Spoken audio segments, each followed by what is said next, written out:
2025년 선교 140주년을 맞이한 한국교회는 한 세기 반 동안 놀라운 부흥과 세계교회사의 전례 없는 성장을 이루어왔다.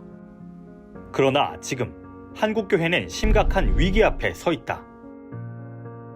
교회는 존재하지만 다음 세대는 점점 사라지고 설교는 넘쳐나지만 생명의 말씀은 메말라가고 있다.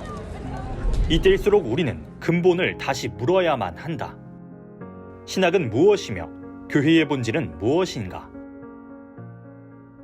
20여 년 전 교회가 말씀과 성령으로 돌아가야 한다는 절박한 외침에서 비롯된 신학은 학문이 아니다라는 선언은 선교 140주년의 전환점에 선 지금 한국교회의 더욱 강력한 도전으로 다가오고 있다. 이에 한국교회를 논하다에서는 한국선교 140주년을 기념해 7부작 특집 신학 교회개혁의 길을 묻다를 통해 신학의 7가지 본질을 따라가며 잠든 신앙의 길과 교회의 회복을 깊이 성찰하고자 한다.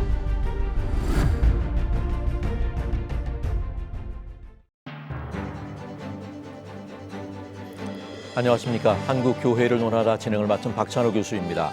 한국교회는 여러 도전 앞에 서 있습니다. 성도수는 줄어들고 다음 세대는 교회를 떠나며 세상은 교회를 신뢰하지 못한다고 말합니다. 그러나 이 위기의 근본은 숫자나 시스템의 문제가 아니라 목회 본질의 상실에서 비롯된 것은 아닐까 생각해 봅니다. 목회는 사람이 사람을 변화시키는 일이 아니라 하나님께서 일하시도록 기도하며 길을 여는 일입니다. 한국 선교 140주년 특집 신학 교회 개혁의 길을 묻다, 오늘은 그 4번째 시간으로 목회는 기도와 성령의 도우심으로만 가능합니다라는 주제를 가지고 목회가 신학의 열매로서 어떻게 세워져야 하는지, 오늘의 한국 교회가 붙잡아야 할 것은 무엇인지 함께 말씀 나눠보도록 하겠습니다. 오늘 함께 하실 출연자들을 소개하겠습니다. 먼저 신생중앙교회 원로 목사이신 김연희 목사님 함께 하셨습니다. 예, 반갑습니다.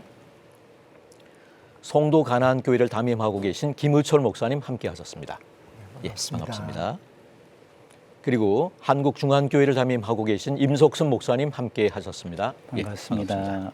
예, 함께 자리하셔서 감사합니다. 먼저 지금의 한국교회가 겪고 있는 위기, 그 원인을 어떻게 보시는지 진단부터 들어보고 싶은데요. 세 분께서 느끼시는 목회 현장의 위기 어떤 모습인지, 예, 먼저 김연희 목사님부터 나눠주시죠. 설립자님께서 왜 학문은 신학은 학문이 아닌가라는 가운데 말씀을 해주셨습니다. 거기에 보면은 한국교회의 위기는 바로 목사님들의 위기다. 왜 이러한 위기가 왔는가 하면 목사님들의 소명의 문제다라고 말씀합니다. 소명의 문제. 초창기에 우리 선교사님 들어왔을 때는 정말로 그 뜨거운 열정과 희생적으로 사명을 잘 받아 감당하셨고요. 그 다음에 그분들은 성경 하나를 붙잡고 따갑게 부르짖어 기도함으로 그 성경 안에 의해서 기도 가운데 하나님의 세미한 음성을 들으면서 목회를 하셨기 때문에 놀라운 부흥의 역사를 가지고 왔습니다. 그런데 지금을 보면은 소명보다 자격을 따집니다. 또 그 다음에는 어떠한 당신의 헌신의 봉사보다는 조건을 따집니다. 그러고 나서 교회는 하나님의 뜨거운 역사 가운데에서 이끌어 나감을 보지 않고 교회의 시스템을 보면서 거기에 집착하다 보니까 기도도 식어지고 말씀도 식어지고 성령의 역사도 식어지고 이래서 위기가 왔다고 생각합니다. 예. 김우철 목사님.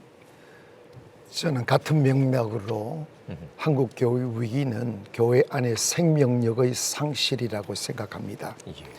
하나님의 말씀은 신적 권위와 생명력을 가지고 있는데 학문으로 전락하다 보니까 이게 지식으로 전달하고 생명이 전달되지 않는 거죠. 성령을 받아 성령의 인도하심을 따라 목회를 해야 되는데 조직이 앞세우고 사람들의 계획이 성령의 뜻보다 앞서다 보니까 사람들의 소리가 많아지고 갈등이 생기고 분쟁이 생겨 한국교회의 힘을 상실한다고 생각합니다. 그래서 성령을 앞세우는 목회가 되었으면 합니다. 성령을 앞세우기보다는 인간적인 것을 많이 앞세우고 성경 말씀보다는 또 성령의 역사보다는 어떤 인간적인 학문들을 더 많이 측면을 그렇죠. 내세우다 네, 보니까 네. 한국 교회에 위기가 왔다 이렇게 진단할 수 있을 것 같은데요. 예, 임석순 목사님께서도 한번 말씀해 주시면 좋을 것 같습니다. 저도 비슷한 맥락이지만 한국교회 위기는 기도와 성령이 없는 사역의 계획들로부터 우리 한국교회에 깊은 위기가 찾아왔다 그렇게 생각을 해요. 그럼 기도와 성령이 없는 목회가 된 이유는 저는 신학 교육의 문제가 있었다. 왜 어느 날부터 신학은 학문을 만들어내는 곳이 돼버렸어요. 신학이라고 하는 것이 그냥 한편 이제 학문의 전당으로 되어버렸기 때문에 어쩌다 보니까 이제 신학교도 교회도 뭐가 상실됐냐면 기도가 상실된 거예요. 예. 기도를 안 할 수밖에 없어요. 왜? 성령께서 우리의 하나님을 알게 하시고 깨닫게 하시는 것이라고 우리가 분명히 인식하게 되면 기도를 할 수밖에 없는데 그렇지 않고 이해와 지식으로 하나님을 알아가려고 하다 보니까 이제 기도는 상실을 해버렸단 말이에요. 근데 우리 예수님께서도 사역을 시작할 때 성령께서 이끌어서 광야로 내보내셨고 그 광야에서 사단과 싸우는 것은 끊임없이 자기 욕망, 자기 중심, 자기의 영광을 싸우면서 이겨내셔서 결국은 예수님이 사역의 능력을 발휘하신 것처럼 오늘날 우리 한국교회가 다시 회복될 수 있으려면 기도와 성령의 사역을 반드시 하지 않으면은 한국교회는 소망이 없을 것인데 이 소망은 이 신학교에서부터 시작되어야 되지 않나 하는 것이 이제 저의 생각입니다. 예, 한국 교회의 위기에 대한 것을 진단을 했는데요. 22년 전 신학은 학문이 아니다라는 선언이 나왔는데 그때 많은 신학자들과 목회자들이 충격을 받았습니다. 신학은 학문이 아니다라고 하는 선언이 갖는 의미와 배경 또 그 당시 교회 상황 어떻게 보시는지 한번 말씀 나눠보면 좋을 것 같은데 김은철 목사님 네. 처음 이 신학은 학문이 아니다는 말씀을 언제 들으셨는지 또 어떤 생각이 드셨는지 한번 나눠주시면 한 좋겠습니다. 5년 전에 이 말씀을 들었습니다. 저는. 그런데 이 책을 접하면서 저 개인적으로 가슴에 확 와닿는 느낌이 뭐냐면 중세 시대 때 마르틴 루터가 그 파이브 솔라를 외치듯이 오직 성경, 오직 믿음, 오직 은혜, 오직 예수 그리스도, 오직 하나님께 영광. 이게 중세시대 종교 개혁에 어마어마한 파장을 일으켰던 이슈였습니다. 근데 신학은 학문이 아니다. 이게 지금 우리 고착화되고 성문화되고 그리고 전통화되어 버린 굳어져 버린 한국 교회계의 큰 핵폭탄 같은 말씀이라고 생각합니다.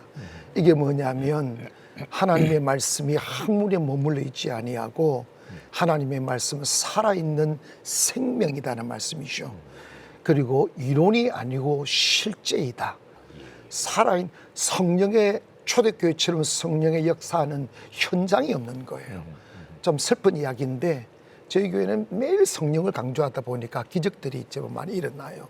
30년, 40년 기적이라고 하는 게 네. 단지 성경에만 있는 게 아니고 지금도 목회장에 그렇죠. 초대교회 일어났던 그 기적들이 많이 일어나는데 근데 그러면 교회는 똑같은데 왜 다를까? 성령 앞으로 나가야 돼요. 그래서 신학은 학문이 아니다라는 것은 하나님의 성경의 진리 앞으로 나가 하나님이 역사하는 현장으로 가는 생명의 길을 말씀한다고 생각합니다. 그래서 그 신학을 통하여 이론과 학문에 머물러 있지 않고 그게 우리의 삶이 되고 실제가 되는 현장으로 가야 된다. 살아나는 교회, 살아나는 생명, 그리고 살아나는 영혼이 되게 하는 그 말씀이라고 여겨집니다.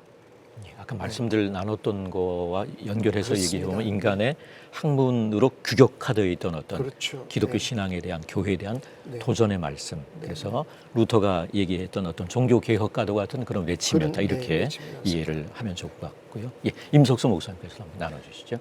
신학은 학문이 아니다 그러면 언뜻 듣기에는 지성, 지식을 부정하는 듯 하지만 신학은 학문이 아니라 말씀하실 때 그건 지성을 부정하는 것은 절대 아니다. 근데 저는 이제 이렇게 생각이 들었어요.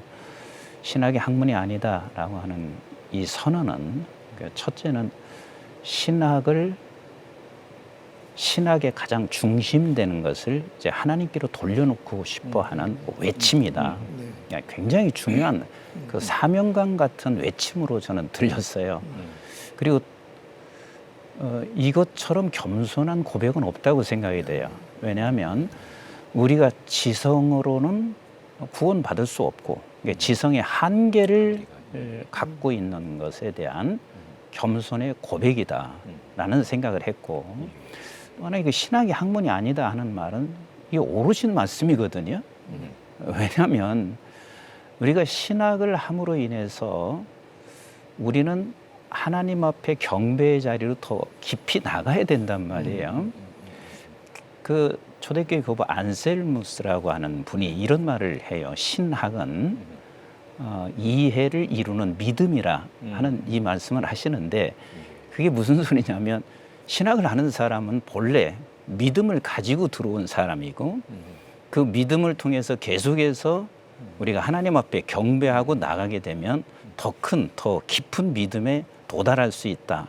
근데 어느 순간부터 이 신학이 그 신학 교수의 영광의 자리, 신학 교수들의 중심의 자리가 어느 순간부터 서게 돼 있어요. 그러니까 칼빈의 기독교 강요 1권 1장에 보면 하나님을 아는 지식과 내 자신을 아는 지식과 맞닿는 것이 그게 신학이다 그래요. 그러니까 제대로 된 신학을 하게 되면 우리는 내가 교만해질 수가 없어요. 더 무릎을 꿇을 수밖에 없단 말이에요.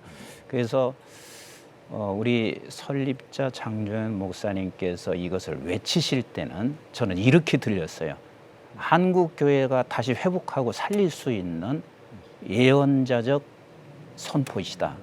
그렇게 생각이 들었고 반드시 이번 계기를 통해서 하나님께서 우리 한국 교회를 다시 회복할 수 있는 기회가 될 수 있다. 저는 그렇게 확신이 돼요. 네. 김현희 목사님.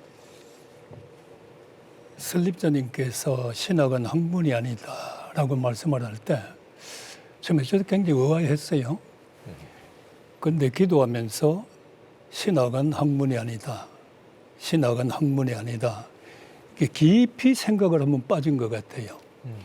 이럴 때 신학은 학문으로 멈추는 게 아니고 성경 말씀은 하나님의 말씀인데 그 말씀은 예수 그리스도에 관한 것이다. 그 예수님에 관한 이 말씀은 거기서 놓고 다시 성경을 펴고 연구를 하고 기도를 할 때 지금까지 목회를 하면서 성경에서 신학적으로만 생각을 많이 했지. 이제는 신학이 성경을 받쳐주면서 성경 안에서 말씀의 생명, 이 말씀의 생명이 막 불타오르는 거예요. 그러고 나니까 그 다음에 보혈의 이 생명력, 이 보혈의 역사가 이루어지면 죽은 자도 살아나는 이 생명의 부활의 역사를 마음에 체험이라고 할까요? 그러면서 이제 외칠 때에 성령의 역사를 강조하면서 말씀의 생명, 보혈의 생명, 성령의 생명력을 강조해 나갈 때 교회가 다시 활기를 띠는 것 같아요. 교인들이 백력 있게 움직이고 얼굴에 웃음꽃이 피고. 그래서 설립자님이 이렇게 말씀하신 것 같았어요. 학교를 운영하시면서 유명한 세계 신학자들 모시고 와서 보니까 하나님보다는 자기를 자꾸 드러내는 거예요. 학은 이렇고 하다 보니까 거기에서 생명력을 잃어버렸다. 그렇기 때문에 설립자님이 신학은 개혁주의 생명신학이 돼야 된다라고 말씀을 하신 것 같아서 제 목회 도움에 내 생활에도 큰 도움을 받고 있습니다. 예. 신학은 학문이 아니다라고 하는 선언 이후에 최근에는 신학이 학문이 아닌 이유를 7가지로 정리한 왜 신학은 학문이 아닙니까라고 하는 책이 발간이 됐는데요. 그 책 가운데 가장 마음에 와 닿았던 부분들이 있다면 좀 한 가지씩 나눠주시면 좋을 것 같은데요. 예, 임숙선 목사님부터 한번 나눠주시죠.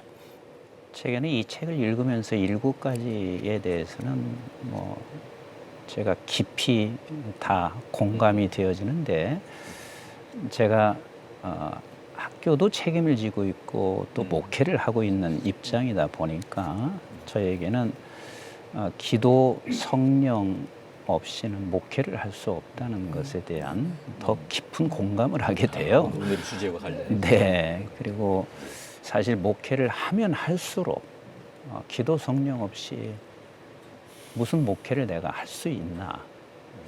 사실 기도는 신앙의 숨결이기도 하고 그리고 목회의 심장 같은 것인데 저에게도 나는 지난밤에 사실 한 2시간 정도를 막 몸부림쳤어요. 이걸 생각하는 중에 임숙순 목사 너는 심장이 지금 뛰고 있나 멈추고 있나. 왜냐하면 기도 성령이 없는 것은 심장이 지금 멈추고 있는 것이고 그러면서 갑자기 갈라디아서 3장 3절이 생각나요. 성령으로 시작했다가 육신으로 끝나겠나. 근데 저도 비슷하지만 한국 교회가 지금 성령으로 시작했다가 육신으로 끝나는 것은 아닌가. 그래서 정말 초대교회 성도들이 열심히 기도했는데 네네. 기도에 네. 많이 상실이 된. 네. 그러다 보니까 이제 저한테는 목회자로서 기도 성령에 대해서 더 깊은 공감을 이제 갖게 되더라고요. 예. 김유철 목사님. 네. 저는 그 7가지 다 목회자로서 읽었을 때 뼈를 에이게 하는 그 감동을 받았습니다. 그 중에도 특별히 제가 한 부분을 말씀드리란다면 학문으로서는 교회를 살릴 수 없다. 이게 제가 신학을 공부를 하고 사람들을 만족시키고 지적 만족을 시키기 위하여 학적 설교 그리고 사람들이 좋아할 이야기들을 많이 하면서 설교를 수천 수백을 해봐도 사람이 변하지 않아요. 사람이 안 변하는군요. 예. 너무 괴로웠습니다. 나중에서 깨달은 게 설교와 학문으로 사람을 변화시킬 수 없다는 걸 알게 됐어요. 이 변화시킨다는 것은 성령으로 거듭나게 하는 것인데 우리가 설교를 해서 사람이 변화가 되려면 하나님의 영역이 있더라고요. 하나님의 몫이 있더라고요. 하나님이 하셔야 되는 분이 그렇죠. 하나님께 그건 신적 영역이라고요. 사람을 새롭게 변화시키고 다시 태어나게 하는 것. 그거는 우리가 성실로도 안 되고 지성으로도 안 되고 그리고 땀으로도 안 되는데 하나님이 그 사람을 타치해 주셔서 어떤 영적인 큰 감동과 감격을 받아야 그리고 거기에 생명의 핵이 들어가야 변화가 되는데 학문의 지식에 머물러 가르친 교회 인스티튜티드 크리스천 교육받은 기독교인이 되어버리면 똑똑한 마귀가 되어버리더라고요. 똑똑한 마귀. 그래서 예. 이 부분에서 다 보면서 맞다. 오직 하나님의 말씀이 학문이 아니라 생명에 의해야 한다. 능력이어야 한다. 그래서 성령 앞으로 무조건 데리고 가야 된다. 이 생각을 하게 되었습니다. 예. 네. 한국 교회를 논하다 오늘은 한국 선교 140주년 특집 신학 교회 개혁의 길을 묻다 4번째 시간 함께 하고 계십니다. 책을 통해 정리된 신학의 학문이 아닌 이유 7가지 가운데 이미 언급하셨습니다마는 4번째 이유가 바로 목회는 기도와 성령의 도우심으로만 가능합니다입니다. 목회란 무엇일까 하는 궁금증이 생기는데요. 평생의 목회 경험 비추어서 김현희 목사님께서 한번 목회가 어떤 것인지 한번 정의해 주시면 좋을 것 같습니다. 목회는 첫째로 자기 자신을 철두철미하게 부인하는 겁니다. 자기를 부인하는 예, 자기 자신이 살면 역사가 일어나지 않는 것 같아요. 자기 자신을 부인하고 이게 제 신앙이에요. 다른 말씀을 다 받아들이고 역사가 있었지만은 자기 십자가를 지고 자기를 부인하고 예수님이 어떤 길을 가셨나를 가만히 자면서도 그 길을 밟아봐야 돼요. 아, 예수님은 이렇게 가셨고 이렇게 역사를 하셨다. 그렇게 되다 보면 우리가 목회는 능력을 받아야 된다. 내 능력으로 할 수 내 능력 안 되지요.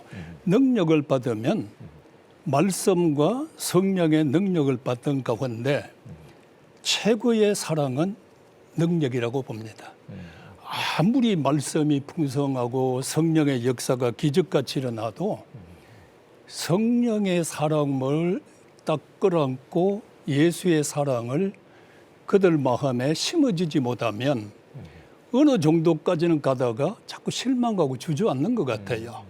그래서 여기는 이렇게 하면서 목회자가 굉장히 힘든 얘기인데 예수님을 가르치고 우리의 목회의 목적은 그리고 예수님을 보여주는 거다.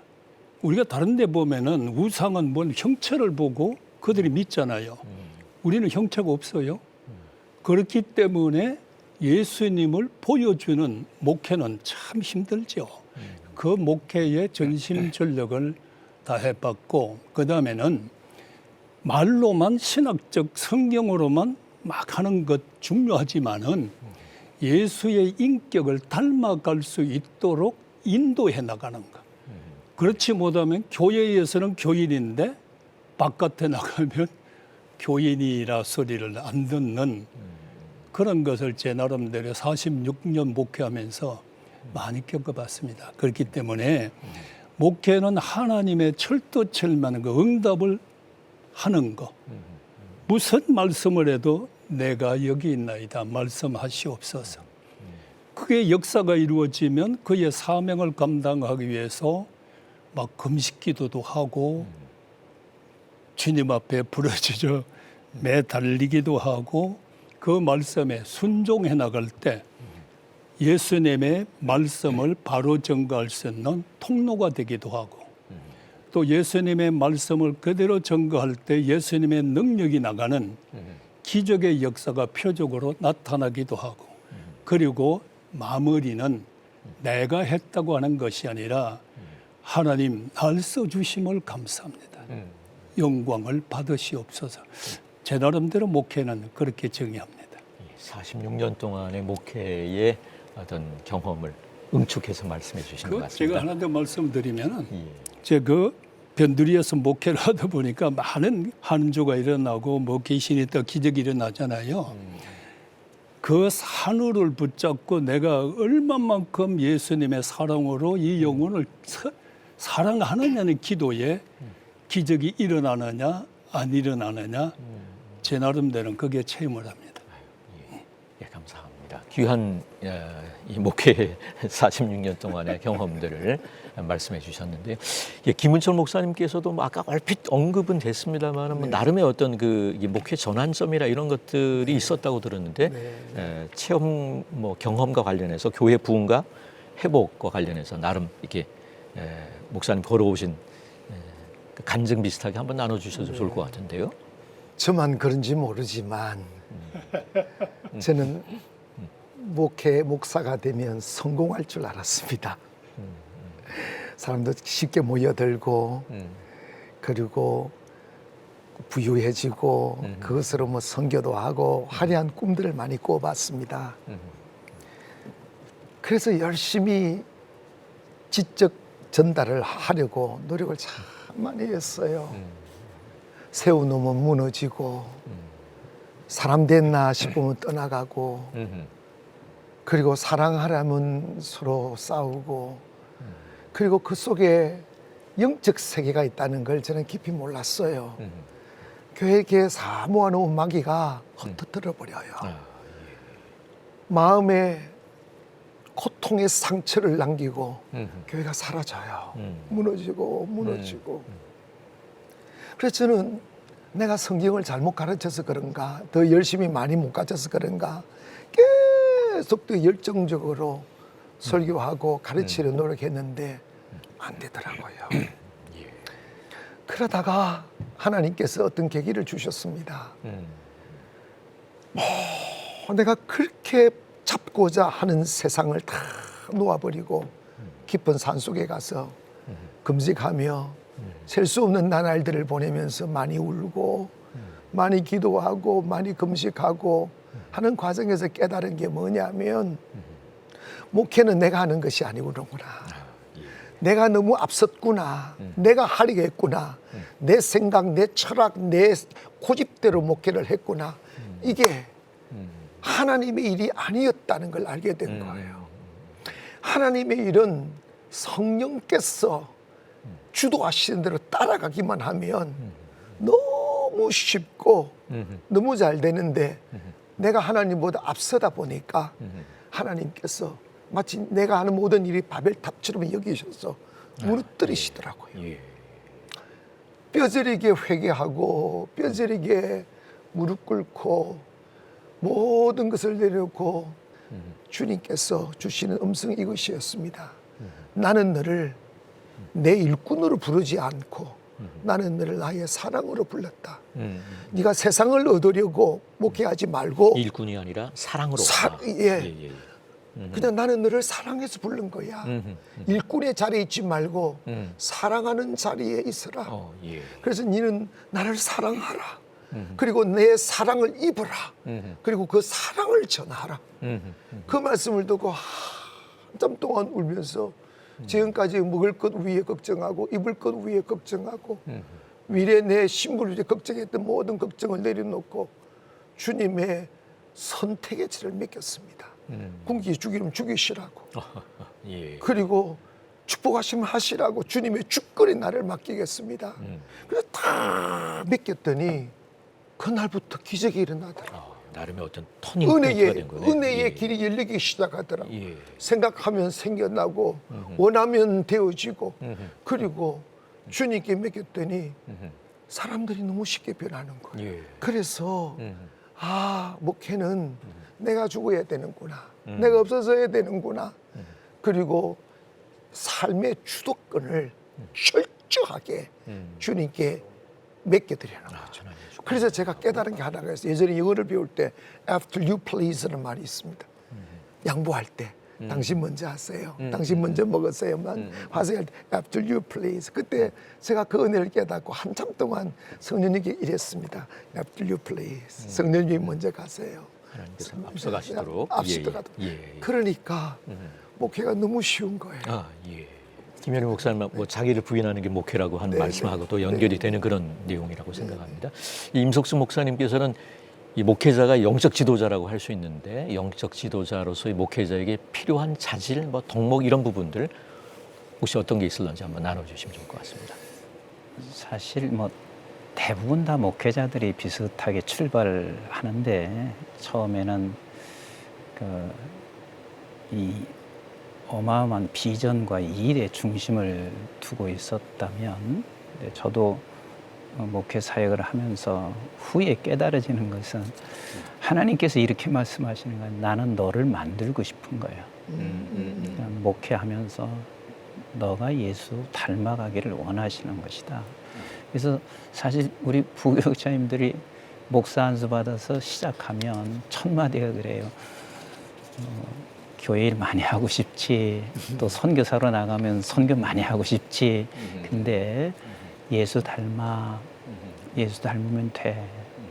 그 얘기를 제가 이제 그 이후로는 늘상 하는데, 그래서 목회자의 지도자로서 꼭 갖춰야 할 것은 거룩한 감수성이라 생각해요. 그러니까 예수를 닮으면 언제든지 예수님이 공감하는 걸 내가 공감할 수 있고 예수 그리스도께서 생각하는 것을 내가 생각할 수 있고 그래서 거룩한 감수성을 가져라. 거룩한 감수성. 네. 예. 그래서 가만히 보니까 다윗은 시편 119편 97절에 보면 주의 법을 너무 사랑한 거라. 그래서 날마다 주님을 묵상하잖아요. 그러니까 그만큼 그는 예수님을 닮은 하나님을 닮은 사람에서 그분을 너무 사랑한 거고 또 에레미야서 9장 1절에 보면 그는 죄인들을 바라보면서 늘 눈물을 흘렸어요. 근데 과거에는 저도 많은 분들이 죄인들을 바라보면서 눈물을 흘리는 것을 많이 봤거든요. 근데 지금은 죄인을 바라보면서 정죄를 할 줄은 알고 논문은 수없이 쓰는데 눈물은 적어지고 지식은 한없이 쌓아져 가는데 하나님 경외와 하나님을 사랑하는 것은 참 보기가 힘들어요. 그래서 죄인을 바라보면서 함께 하나님의 마음으로 공감할 수 있는 것이 거룩한 감수성이고 또 우리 예수님도 똑같아요. 마태복음 9장 26절에 보면 우리 예수님께서 그 죄인들을 바라보며 불쌍히 여기셨잖아요. 그러니까 우리는 예수님을 좀 많이 닮아서 거룩한 감수성을 갖는 목회자의 길을 그 방향에 좀 섰으면 좋겠다 그런 생각을 많이 해요. 예, 예. 그렇다면 이 목회와 신학의 관계 또 성도들을 영적으로 자라가게 하는 방법 어떤 게 있을런지 예, 김현희 목사님부터 한번 나눠주시겠습니까? 담임 목사님이 먼저 신학에 좀 바로 서야 된다라고 하는 걸 생각을 합니다. 신학에 바로 서 있지 아니하면 하나님의 영성의 역사가 교인들에게 바로 전달이 안 되는 것 같아요. 그 말은 다시 말하면 신학이 성경에 뒷받침을 해주고 신학이 성경을 좀 더 쉽게 해석해주고 신학이 교인들하고 더 가까이 갈 수 있도록 하는데 그것으로만 끝나면 안 된다. 그 가운데는 하나님의 역사 가운데에서 정말로 예수 그리스도의 생명의 공동체를 교회에서 바로 세워나갈 수 있느냐라고 하는 것이 가장 중요하다고 생각을 합니다. 제 목회 가운데 보면은 신학이 좀 이상하게 잘 못된 사람이 교회에 들어왔어요. 교회가 뭐 어지럽혀지기 시작하면 정신 차리지 못해. 그렇기 때문에 학교에서도 신학을 가르칠 때에 분명한 교리에 대한 거는 확실하게 가르쳐줘야 될 것 같아요. 그걸 가르치지 못하면 교인들이 은혜를 받으면 신비주의로 빠지기가 쉽고 또 말씀하면서 율법에 빠지기 쉽어요. 그렇기 때문에 이걸 잘 조정해 나갈 수 있는 조직신학 이게 똑바로 서서 돌아오면 담임 목사의 목회의 방향을 따라 부교육자도 따라오는데 신학이 이상한 데 물들은 사람이 들어오면은 교회도 끼리끼리 모여버려요. 그렇기 때문에 학교와 교회는 뛰어놀 수 없는 몸이다.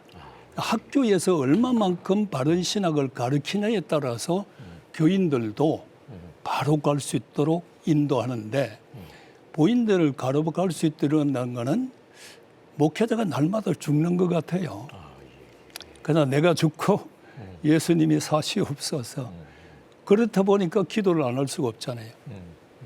사도 바울의 생각 육을 쳐서 용에 복종시켜야 되고 날마다 죽어야 되고 네 마음에 예수님 있나 갈라디아 2장 20절에 내 속에 예수님이 살아있다고 분명하게 외칠 수 있는 목회자가 되어야 신학과 목회가 바로 간다고 생각을 합니다. 목회가 있는 신학이 되어야 되고 또 신학이 있는 목회가 되어야 된다. 예, 이렇게 그렇죠. 얘기할 수 있을 것 같습니다. 예. 김우철 목사님. 저는 신학과 목회의 관계를 신학은 목회의 기초고 목회는 신학을 실천하는 것이라고 생각합니다. 자, 그러니까 신학을 네올로지라고 하잖아요. 하나님에 대한 학문, 지식이라면 그게 현실화되고 그리고 우리의 삶에 녹아내리도록 만드는 게 목회라고 생각합니다. 그러니까 신학은 마치 목회 사용 설명서와 같은 것이죠. 그러니까 그 신학의 기초를 따라 목회를 잘 하는데 문제는 뭐냐면 그게 사용 설명서는 아는데 작동법을 모르는 거예요.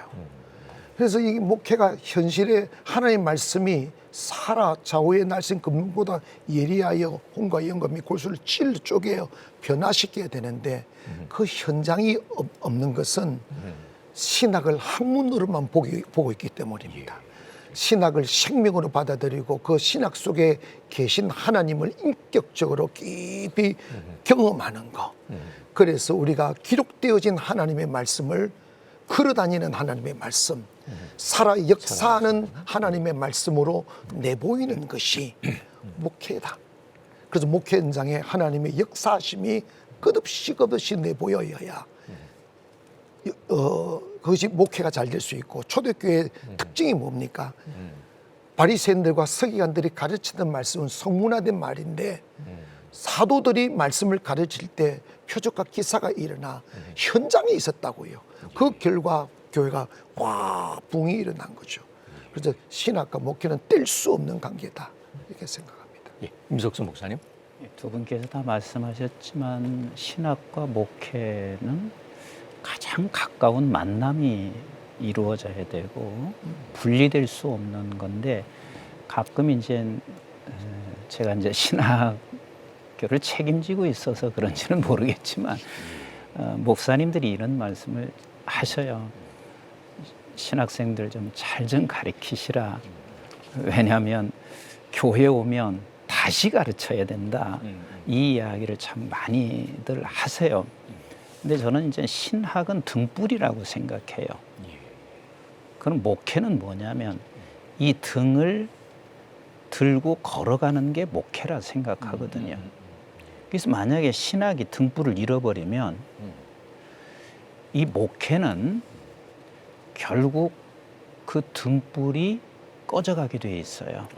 제가 늘 마음속에 바라는 게, 신학을 하시는 분들에게는, 또 신학자들에게는 성경을 바로 해석할 수 있도록 무릎으로, 아까 제가 서두에도 말씀드렸듯이 하나님 앞에 무릎을 꿇어서 얻어지는 계시의 은혜가 있어야 되는 것이고, 또 우리 목회자들에게는 이 등불을 들고 세상을 밝혀내는 그 실천이 이루어지는 이런 관계가 가장 하나님이 기뻐하시는 관계여서 신학과 목회는 뗄 수 없는 불가분의 만남이고 가장 좋은 만남이 되어야 한다 하는 게 제 생각이거든요. 그런 면에서는 목회 현장에 계신 임석순 목사님께서 신대원 원장이신 건 참 좋은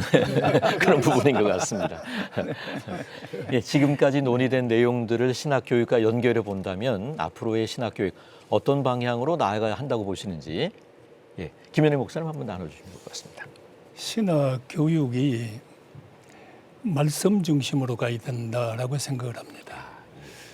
제가 옛날에 우리 선배 목사님한테 들은 말이 있는데, 유명한 우리 한국의 신학 교수님이신데 그분이 하나님 앞에 부름을 받아 가실 때 이렇게 말씀을 했다고 그래요. 내가 지금까지 신학을 위해서 살았다. 그런데 예수님을 위해서는 살지 못했다. 예. 신학은 성경 중심 가운데에서 교육을 해야 되고, 그다음에 그 신학을 배울 때 우리 처음에 학교 입학을 하니까 이런 말을 해요. 학교에 입학할 때는 목사 믿음을 가지고 신학교를 가는데, 그죠? 예. 졸업하고 나올 때는 믿음 다 까먹고 나왔다. 그 말을 나온다 뭐 이런 지금도 예. 그 말이 생각이 나요. 그렇기 때문에 신학을 볼 때는 우리 교수님들을 많이 담습니다. 그분의 인격도 담고 그분의 언어 톤도 담고 그분의 신학을 어떻게 가르치냐에 따라서 우리의 믿음이 좌우될 수 있어요. 그렇기 때문에 신학은 예수님 중심으로서의 확고한 신학을 해줄 때 그때의 목회가 더 순탄하게 갈 수 있다라고 생각을 합니다. 예. 김우철 목사님, 신학 네. 교육과 관련해서 예. 저는 왜 신학이 학문이 아닙니까라는 책의 서두에서 우리 설립자님이 한국 교회의 쇠퇴기를 맞는 그 원인에 관하여 말씀하시길 중에 우리 교수님들이 서구 문화를 경험하고 서양에 가서 신학을 공부해 들어와서 죽은 신학을 한국교회에 퍼뜨렸다는 거예요. 그럼 곰곰이 생각해봐요. 그분들이 신학이 잘못됐을까? 이론이 잘못됐을까? 그리고 학문이 또 질이 떨어졌을까? 그런 건 아니잖아요. 그럼 도대체 뭘까? 이게 자꾸 하나님을 아는 지식을 학문으로 전락하고 차가움과 생명 없음을, 생명력을 상실했기 때문에 하여 우리가 신학이 학문이 아니라 살아있는 하나님의 능력임을 보여주는 우리 신학교와 교수님들 되었으면 바랍니다. 예. 임석수 목사님. 저는 예수님을 담는 신학이 됐으면 참 좋겠다 하는 생각을 해요. 왜냐하면 예수님은 본체가 진리시잖아요. 근데 제가 성경을 쭉 보면 예수님께서는 진리를 설명하려고 하지 않으세요. 진리로 살아내셨거든요. 그래서 이 신대원이 좀 머리로 설득하기보다는 무릎으로 하나님을 만나 그 삶을 보여주면 참 좋겠다. 저는 논문을 교수님들께서 아니면 신대원생들이 쓰는 걸 막지는 않아요. 그런데 논문은 많이 풍성하게 나오는데 눈물은 없어요. 그 논문이 과연 얼마나 효과가 있을까? 예수님이 진리로 오셨지만 진리를 설명하기 위해서 막 하지 않고 진리를 살아내신 것처럼 그 진리를 살아내는 신학교, 예수님을 담는 신학을 하면 좋겠다 하는 생각을 하죠. 한국 교회를 논하다 한국 선교 140주년 특집 신학 교회 개혁의 길을 묻다 네 번째 시간으로 기도와 성령의 도우심으로만 가능한 목회의 본질에 대해 함께 생각해 보았습니다. 목회가 단순한 교회 운영이 아니라 기도와 성령의 도우심에 전적으로 의존해야 하는 거룩한 사역임을 다시금 확인할 수 있었는데요.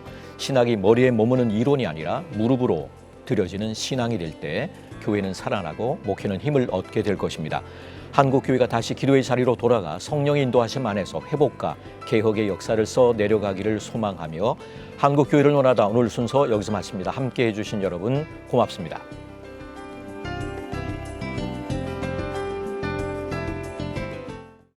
이 프로그램은 여러분의 미디어 선교 후원으로 제작되었습니다.